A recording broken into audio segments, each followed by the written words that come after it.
éducation. Il fallait renforcer les capacités individuelles. Ça passe d'accord par l'éducation. Parfait. Merci infiniment. Merci. Pascal Forcioli. Un mot parce que la pause risque de disparaître. Que la pause arrive. Il veut son café. Je voudrais quand même parler de démocratie et crise sanitaire. Parce que dans les 2 ans que nous avons traversés de crise sanitaire, la démocratie sanitaire a été malmenée. D'ailleurs, l'association France Assos en a fait un rapport. Et c'est vrai que ça doit nous inviter à une réflexion a posteriori sur le fait qu'en temps de crise, plus qu'encore en temps ordinaire, il est indispensable de faire fonctionner la démocratie sanitaire. Parce que sinon, on a une crise de confiance. On a eu une crise de confiance vis-à-vis du discours du gouvernement dans sa manière de gérer la crise. Parce qu'essentiellement, il s'est appuyé sur un conseil scientifique dans lequel il n'y avait pas la parole des usagers. On s'est également ému pour un certain nombre de personnes, ça n'est pas mon cas, moi j'étais pro-vaccination, mais certains ont mis en doute l'utilité de la démarche vaccinale, parce que justement, là aussi, il n'y a pas eu suffisamment de pédagogie, suffisamment de dialogue et de débat. Donc c'est toute l'importance qu'il y a de la démocratie sanitaire, qui doit être un élément vraiment essentiel de notre système de santé, et qui pour moi, d'ailleurs, ça a été position de la Fédération hospitalière de France, c'est un élément du fonctionnement éthique du système de santé. Parfait. Merci infiniment. Merci infiniment. Merci. Est-ce que tout le monde s'est exprimé? Non, je ne pense pas. Oui, tout le monde a conclu. Oui. Très bien, tout le monde a conclu. Eh bien, il nous reste, compte tenu du temps de pause qui a disparu, de toute façon, donc de remercier l'ensemble des intervenants qui se sont exprimés sur une table ronde très importante, très importante. Voilà, c'est ce qu'il faut retenir. Et puis, le fait que les sujets, en tous les cas, méritent d'être poursuivis, notamment sur le périmètre de notre système de santé en France, puisque la prochaine table ronde portera sur l'éthique. Donc, je pense qu'on est dans la continuité. Et d'ailleurs, tu vas peut-être rester un petit peu. Voilà, alors, séance photo de famille. Voilà la photo. Pour remercier tout le monde. Et avant de passer à la prochaine table ronde, merci infiniment.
Qu'est-ce que je vais utiliser comme papier? Je vais certainement du journal, du ancien journal, pour protéger l'ordinateur.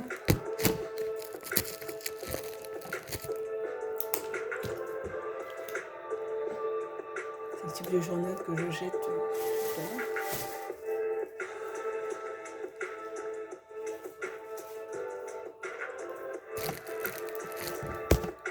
Et pourtant, là, j'en ai plus.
Pas trop la ronde parce que ça coupe la vision.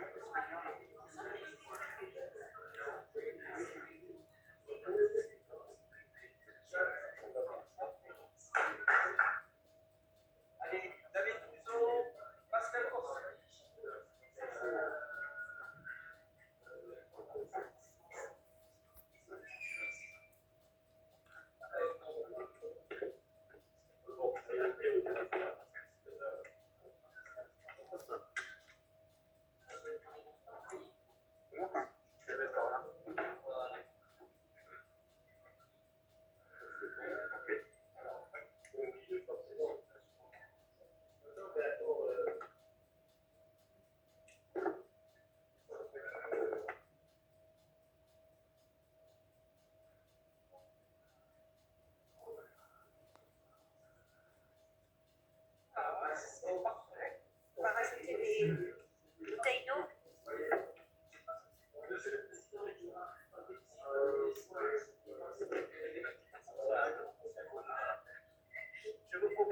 s'installer. Alors, nous avons une représentative. Bénédicte, tu es la seule femme, tu es ta place est au milieu. Voilà, hein, parce que c'est comme ça. Dans la symbolique. Messieurs, vous êtes, voilà, monsieur le président se met du côté plutôt proche du pupitre, puisqu'à la fin, il y aura la conclusion de la journée. Voilà. Oui, c'est ça, ça y est. Bénédicte au milieu, c'est clair. Voilà, parfait, parfait, parfait. David, tu te mets à côté de moi. Oui, c'est ça, voilà. Voilà, David. Voilà. David, voilà. Et c'est bon.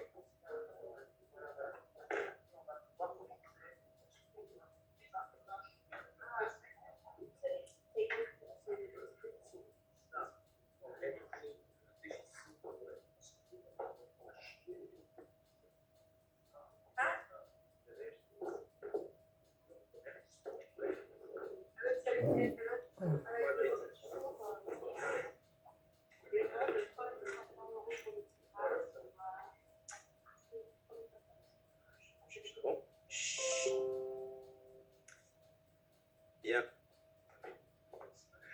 Voilà, donc nous avons le plaisir de terminer cette deuxième journée par une table ronde très importante, voilà, se rapportant sur les enjeux éthiques pour les politiques de santé de demain. Et malgré quelques minutes de décalage, mais nous resterons dans les temps, puisque de toute façon, voilà, donc les éléments d'échange seront constructifs, comme les tables rondes précédentes. Et donc Nada, je vais te redonner la main simplement pour donner voilà, donc la parole auprès des intervenants, et sachant que nous avons souhaité que Pascal Forcioli, qui a déclaré dans la table précédente qu'il était membre, vice-président de la commission éthique à la Fédération hospitalière de France, et c'est à ce titre-là, pour excuser aussi l'absence voilà, de Julien Husson, que nous avons demandé, que nous avons reçu donc l'accueil favorable de Pascal Forcioli pour qu'il puisse, je dirais, alimenter les réflexions voilà, dans ce contexte-là. Donc merci infiniment. Voilà. Merci Pascal, et c'est un plaisir de poursuivre bien les échanges avec vous. Merci à tous de continuer à rester en salle, à rester connectés pour cette dernière table ronde du colloque et de la journée qui va finir en beauté autour de l'éthique. Je m'adresserai dans un premier temps à David Gruson, qui a l'initiative Ethikia, qui l'a portée depuis de nombreuses années avec ses multiples casquettes. Alors, quelle est ta vision sur les enjeux éthiques pour les politiques de santé, et puis quelles priorités devons-nous y accorder?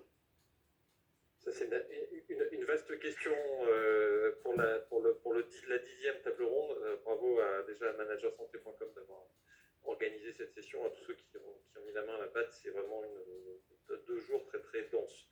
J'ai envie de dire que je suis sans doute pas le mieux placé pour répondre à la question, parce que comment innover dans le secteur de la santé, c'est quoi les enjeux éthiques pour les politiques de santé de demain? J'ai envie de dire que l'enjeu éthique principal, il est un enjeu médical, soignant, un enjeu de patient. Alors ça m'arrive d'être patient, beaucoup moins heureusement d'être médecin ou soignant, mais la perception des enjeux éthiques du système de santé, elle doit se mesurer à cette granularité-là. Est-ce qu'on arrive à préserver l'éthique du colloque singulier entre le soignant et son patient? Alors, une fois qu'on dit ça, on est hors de ma zone de compétences. Pas complètement quand même, parce que, comme vous savez, je m'occupe plutôt des sujets numériques, d'intelligence artificielle. Ça m'est arrivé aussi d'être, comme Pascal, directeur d'hôpital, et je pense que Pascal voudra revenir là-dessus. Il y a aussi une vraie éthique du management. On l'a vu pendant la crise, la gestion des ressources, la résolution de cette quadrature du cercle entre des besoins possiblement illimités et des ressources contraintes. Comment on arrive à traiter ça? Ça relève aussi du management et d'un management de la fonction éthique. Le point que je voudrais juste évoquer en un instant, c'est que précisément cette éthique du colloque singulier entre le soignant et son patient, elle est à la fois renforcée et menacée par l'éruption du numérique. Et ça, je pense que Bénédicte aussi va revenir sur ce point-là. Le numérique donne de nouveaux espaces d'approfondissement de ce colloque, de cette relation personnelle. Je parle devant Pierre Simon, qui est un des pères fondateurs de la télémédecine. On est à l'âge de cette téléconsultation, de cette téléexpertise, qui sont des outils, non pas de rétrécissement, mais d'approfondissement de la relation soignant-soigné. Et la crise sanitaire l'a montré. De nouveaux espaces d'éthique, de nouveaux espaces d'écoute, de dialogue, d'interaction. Mais cette irruption du numérique est aussi source de menaces. Avec l'émergence de la médecine algorithmique, à laquelle évidemment il ne faut pas s'opposer, ce serait une erreur, une visée courte, elle amène tellement de nouvelles perspectives d'amélioration de la qualité de la prise en charge des patients, mais elle amène aussi une certaine forme de systématisation de l'approche par la voie du plus grand nombre. L'IA, basiquement, va proposer ses options, prendre ses décisions sur la base de la loi du plus grand nombre à partir de traitements massifs de données. Et la loi du plus grand nombre, par construction, elle est bonne pour la très grande majorité d'entre nous. Elle sera merveilleuse pour le plus grand nombre des patients et elle sera formidable pour améliorer l'efficacité et l'efficience du système. Simplement, c'est là où commence l'éthique. Est-ce que la loi du plus grand nombre doit être la seule et unique loi, la seule et unique mesure de l'évolution du système de santé? C'est un bon principe, mais pas toujours. C'est un principe dont l'éthique s'arrêtera quand on sera face à la situation de cette personne âgée en fin de vie, pour laquelle l'IA ne proposera pas cette thérapeutique très coûteuse parce que le budget susceptible de lui être consacré sera mieux réalloué dans l'intérêt du plus grand nombre. Est-ce que c'est bien ou est-ce que c'est pas bien? Est-ce que c'est éthique ou est-ce que c'est pas éthique? Ça dépend du prisme socio-culturel, ça dépend de nos références, ça dépend de nos grilles de lecture. Donc en fait, comment est-ce qu'on arrive à gérer les enjeux éthiques et l'innovation en santé?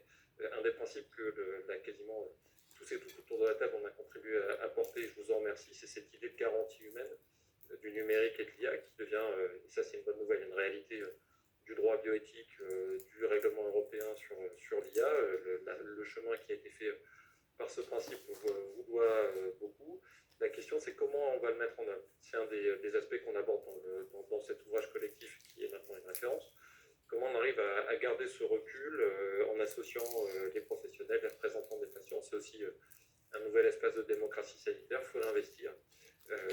Et ça ne s'invente pas en claquant des doigts. Moi, ce qui me semblerait peut-être, pour ne pas être long, le dernier message, c'est finalement dans les états généraux de la loi de bioéthique, dans lesquels là aussi on a à peu près tous passé du temps, finalement quand à la peut-être je sais pas, 20e ou 30e session d'espace régional éthique de santé, il y a une session que j'ai faite un vendredi soir à Besançon. C'est une jolie ville, Besançon, que je vous invite tous à voir, le vin jaune, tout ça. Il y a un très joli patrimoine, mais c'était un peu tard le vendredi. J'y suis allé, franchement, il a fallu se motiver, c'était un peu tardif. Et à 23h, à la fin de la session, il y a un représentant de professionnels, c'était de mémoire un brancardier, qui avait la main. Il m'a dit, si je vous ai suivi, au fond, l'éthique du numérique en santé, c'est ce qui résiste aux algorithmes. Et c'est ce qui résiste aux algorithmes. Et je pense que tout est dit. C'est finalement la posture qui n'est pas une posture de fermeture, c'est une posture de prise de recul, de mise à distance et de garder les yeux ouverts. Et là, je pense que votre colloque nous aide beaucoup à garder cette prise de distance. Donc finalement, l'éthique, c'est ce qui va nous aider à nous ouvrir, mais en résistant. Merci beaucoup, David. Merci pour ces propos impactants et plus que dans le timing. Donc, bravo. Tu as parlé de droit, tu as parlé d'aspect juridique et ça me conduit à notre invité Bénédicte Viervoyer, qui est maître de conférence en droit privé. Eh bien, quelle est votre vision sur les enjeux d'éthique dans les politiques de santé aujourd'hui et demain? Donc, bonjour à tous. Alors d'abord, je vais vous expliquer l'éthique parce qu'il y a une incompréhension totale de l'éthique. Tout le monde a tendance à croire que l'éthique, c'est la morale, les bonnes pratiques, la déontologie, c'est pas du tout ça. L'éthique, c'est la discussion, c'est la réflexion, donc en fait, quand on a tendance à proposer des principes éthiques, des lois éthiques, des textes éthiques, on a tout faux. Parce que l'éthique, c'est réfléchir pour proposer. Et donc en fait, souvent il y a le Comité national d'éthique qui va prendre des sujets, il va réfléchir sur des thématiques d'actualité et ensuite ça va être proposé au Parlement. Et donc en fait, le Comité national d'éthique propose et le Parlement dispose. Donc voilà, cette définition, c'est très très important parce qu'il y a beaucoup de confusions qui sont faites. Alors on a aussi tendance à penser que l'éthique, c'est réservé aux experts. Et ça, je pense que c'est absolument, là encore, quelque chose où on a tout faux. Bien sûr, au Comité national d'éthique, il y a beaucoup d'experts. Mais il y a des comités d'éthique qui sont partout, et il en faut de plus en plus, pas seulement au sein des hôpitaux, au sein des entreprises, même chez les GAFAM, ils sont en train de construire des comités d'éthique. Et à l'intérieur, bien sûr, il faut à la fois des experts, mais aussi des représentants de la société civile et aussi dans le domaine de la santé, des représentants des patients. Donc tout à l'heure, j'étais très très contente dans la table ronde initiale quand je voyais tous ces patients qui étaient en train de réfléchir et d'apporter des propositions. Alors, la politique de la santé publique, ça c'est du droit, c'est l'article L 1141 et suivant, il y a plein de textes en politique de santé publique. Et cette politique de santé publique, elle a vocation à offrir le droit de la santé pour tout le monde, pour les patients, mais pour les usagers de santé que nous sommes tous. Voilà, donc vous voyez, l'éthique va en fait permettre à la politique de santé publique de pouvoir évoluer. Et évoluer par rapport aux changements, aux transformations qui sont complètement phénoménales. Actuellement, dans le domaine du numérique, c'est incroyable. Je vois la télémédecine, mais il y a les principes éthiques qu'on a vus avec le principe de la garantie humaine ou le principe d'explicabilité avec la loi de bioéthique du 2 août 2021, etc., etc. Donc on a cette dimension-là. Mais cette dimension-là, elle est, en fait, il faut la voir dans un environnement global. Tout à l'heure, on a parlé du vieillissement, vous voyez. Donc il faut voir comment on va faire de la politique de santé publique compte tenu du vieillissement, compte tenu de l'environnement, compte tenu de la transformation du numérique. D'ici peu, on va voir l'ordinateur quantique qui va complètement révolutionner le système de santé compte tenu de la cybercriminalité. Enfin, je pourrais passer la soirée à vous trouver beaucoup de thématiques éthiques. Alors, la difficulté, c'est que les gens ne sont pas formés à l'éthique. Vous voyez, l'éthique permet la réflexion, permet une vision critique des choses, ne pas avaler, au contraire réfléchir, s'intéresser, proposer. Et je crois qu'il est absolument indispensable qu'à l'université, on introduise dans toutes les disciplines, pas seulement en santé, mais dans toutes les disciplines, que ce soit le droit, que ce soit dans le domaine bancaire, que ce soit dans le domaine informatique, qu'on introduise de l'éthique. Voilà, ça c'est indispensable pour pouvoir avancer, notamment dans le domaine de la politique de santé, pour qu'on puisse tous ensuite nous retrouver comme aujourd'hui et qu'on puisse ensuite réfléchir ensemble et proposer ensemble des solutions qui soient adaptées aux besoins réels de la personne. Et pour terminer, je souhaite dire que l'éthique doit se faire autour de la personne. On a trop tendance à oublier l'individu, on a trop tendance à oublier l'usager de santé, le patient. Et finalement, si on fait quelque chose sans la personne, à quoi ça sert? Quelle est la finalité? Donc l'éthique doit toujours être au service de l'individu, quel que soit le sujet sur lequel on travaille. Par exemple, le numérique, en ce moment, on est complètement dans la recherche, dans l'innovation, etc. Mais bien sûr, on peut être prix Nobel, on peut faire plein de choses, mais si on n'a pas cette vision transversale sur le patient, sur la personne, on a tout faux. Voilà, c'est terminé. Merci beaucoup, Bénédicte, pour cette analyse tant timing aussi. Donc c'est parfait. Et ce qui est génial avec les professeurs, c'est qu'ils ne répondent jamais à la question. Dès le départ, mais ils remettent tout en question et c'est juste formidable. Merci beaucoup de réinterroger les concepts. Alors, Pascal, avec toujours avec la casquette de directeur hospitalier, mais plutôt la vision alors éthique. Et comme l'a rappelé David, l'éthique managériale est très intéressante aussi. On vous écoute. Merci pour cette deuxième invitation. Donc, je n'avais pas prévu de parler d'éthique, même si d'ailleurs j'y ai consacré un chapitre dans l'ouvrage collectif.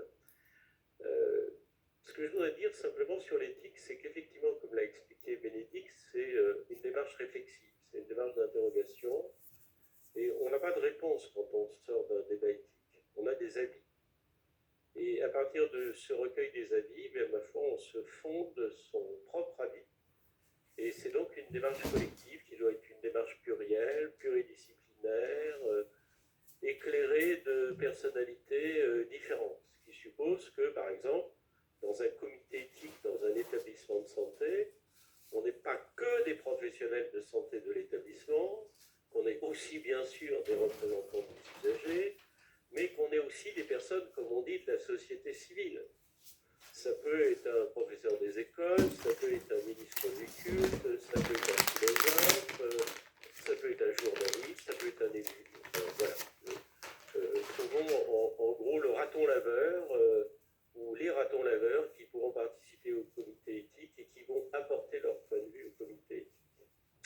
Avec la Fédération hospitalière de France, quand on a créé le comité éthique, c'était en 2016, le délégué général qui précédait mon ami David, Gérard Vincent, a voulu mettre en place cette instance, en fait, pour qu'au sein de la FHF, il y ait une instance qui réfléchisse à l'éthique, non pas à l'éthique des soins, ce que doit faire, par exemple, un comité éthique au niveau d'un établissement. Il va prendre un cas, patient en fin de vie, un patient qui est arrivé en réanimation, dans quel état de décompensation, vis-à-vis duquel on aura fait éventuellement un acharnement thérapeutique. Enfin voilà, c'est des sujets de terrain qu'on traite dans un comité éthique d'établissement.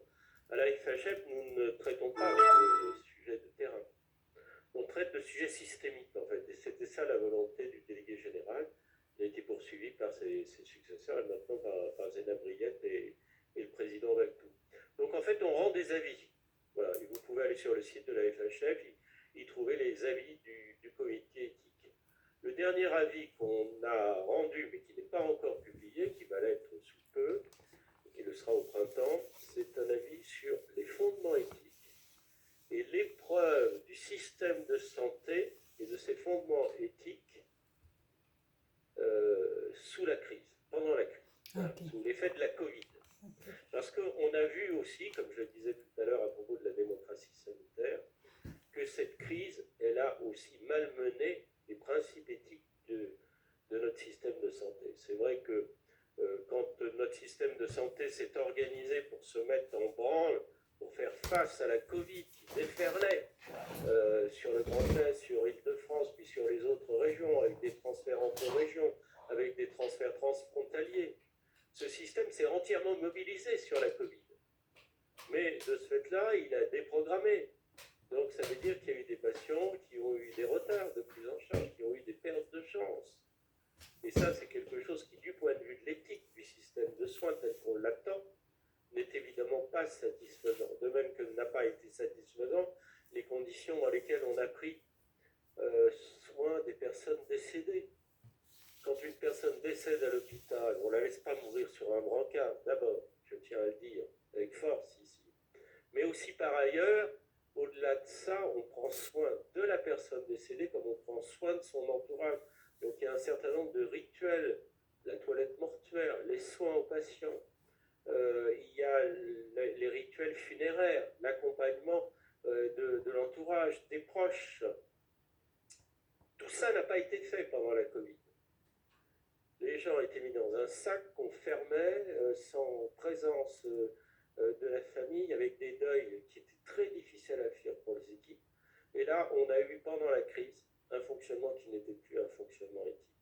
Et donc ça interroge du point de vue de l'éthique justement cette crise que nous avons vécue qui a mis en danger finalement l'équilibre éthique de notre système.